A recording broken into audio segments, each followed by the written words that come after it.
L'impossible sinon rien, tome 1, chapitre 3. Derrière le bureau de M. Larsan se trouve une bibliothèque dont je ne vois pas le contenu. Il en extrait plusieurs livres, puis se tourne vers moi. Il semble hésiter alors qu'il tient les précieux ouvrages serrés contre lui. J'ai besoin d'un esprit ouvert. Je pense l'avoir, M. Larsan. Il a l'air pétillant de quelqu'un qui prépare une bonne farce, mais il semble atermoyer. Je prends une attitude ouverte en rapport avec ce que je viens d'annoncer et l'engage d'un geste à parler. Il est temps que ça se termine et que je sache à quelle sauce je vais être mangée.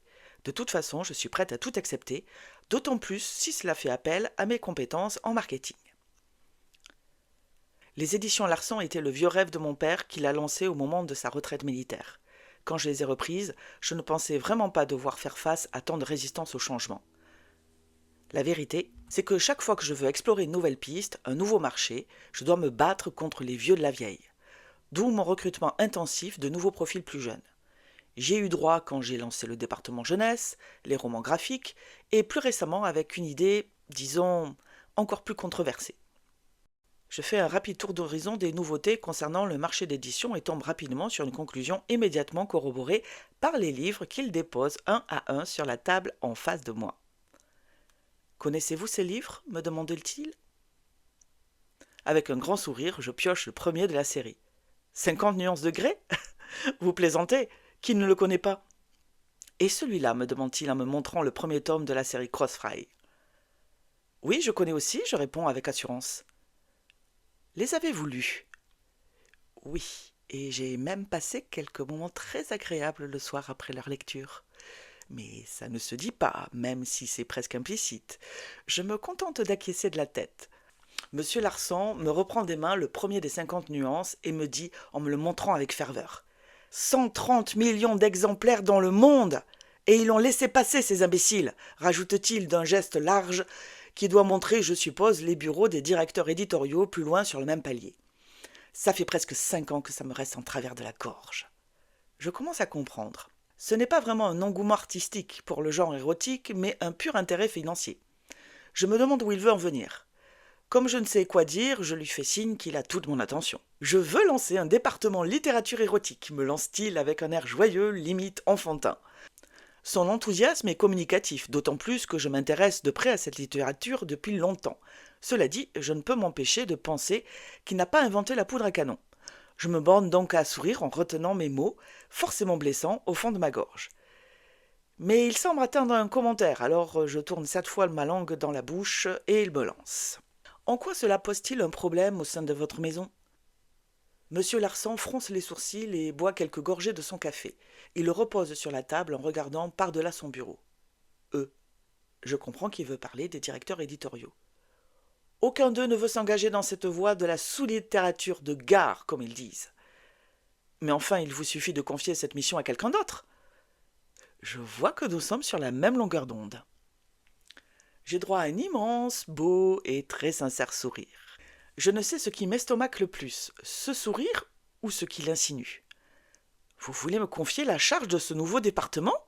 Ne soyez pas ridicule, vous n'êtes même pas encore diplômé, me répond-il agacé. Ça, c'est ce qui s'appelle être battu froid. Cela dit, cela me rassure un peu. Je ne me vois vraiment pas chargé d'une telle responsabilité. J'espère avoir la chance de travailler sous l'aile d'un éditeur aguerri pendant quelques années avant de me lancer dans le grand bain. Excusez-moi, vous m'avez fait peur, j'ai mal compris. Je suis désolé. En quoi puis-je vous aider dans ce projet ? Je dois vous avouer que pour ma part, je ne comprends pas très bien où se situe le problème. Toutes les maisons d'édition, ou presque, ont ouvert une collection érotique. Il s'agit d'une manne qu'il est difficile d'ignorer dans un secteur comme le nôtre qui cherche constamment des leviers de croissance. Il faut aller là où il y a des lecteurs, ou lectrices, devrais-je dire. De toute manière, ce sont les femmes qui lisent en majorité. Il nous a fallu plus de 60 ans avant de sortir des romances à l'eau de rose, dévolues aux chastes femmes. Je vous accorde que les qualités scénaristiques et littéraires étaient effectivement peu reluisantes, mais aujourd'hui, les trames sont nettement plus complexes et offrent des possibilités littéraires inédites. « Vous y êtes !» me lance-t-il en pointant son doigt sur moi. À cet instant, il a l'air d'un fou ravagé par la passion. Peut-être me suis-je trompé sur lui, et y a-t-il un vrai appel ? Si c'est le cas, je suis son homme, ou plutôt sa femme, pour relever le défi. Je vous charge de me trouver un auteur français capable de parler chatte et bite avec style, sans verser dans le sordide, dans le cadre d'une histoire suffisamment complexe pour donner lieu à une série. En 2 mots, je veux que vous me trouviez la J.K. Rowling de l'érotisme à la française. Rien que ça. Je rétorque en éclatant de rire. Cela n'a rien de rigolo, mademoiselle Robert. Cela représente des millions d'euros que je pourrais investir pour défendre encore plus d'auteurs et engager les meilleurs des éditeurs. C'est un enjeu considérable pour notre maison et pour notre aura mondiale. Je veux monter une filiale aux États-Unis. Je ne pourrai le faire qu'avec des locomotives puissantes et imparables. Oui, bien sûr, je comprends, monsieur Larsan. C'est juste que... Enfin, rendez-vous compte, ce genre d'opportunité est rare. Quelles sont mes chances de trouver cet oiseau rare parmi les manuscrits que l'on vous envoie, même si vous en recevez beaucoup? Cela risque bien de prendre des années. C'est pour ça que la plupart des livres érotiques sont des traductions de l'anglais. Ils ont plus d'avance sur ce secteur, voilà tout. Ils ont surtout plus d'avance dans de la merde, oui. Nous avons Sade, Pauline Réage, Régine Desforges, dit-il en montant chaque fois plus le ton. Ils ont L. James, Sylva Day, Tiffany Rice, Anna Todd et d'autres qui ne sont pas de la merde non plus, je suis désolé.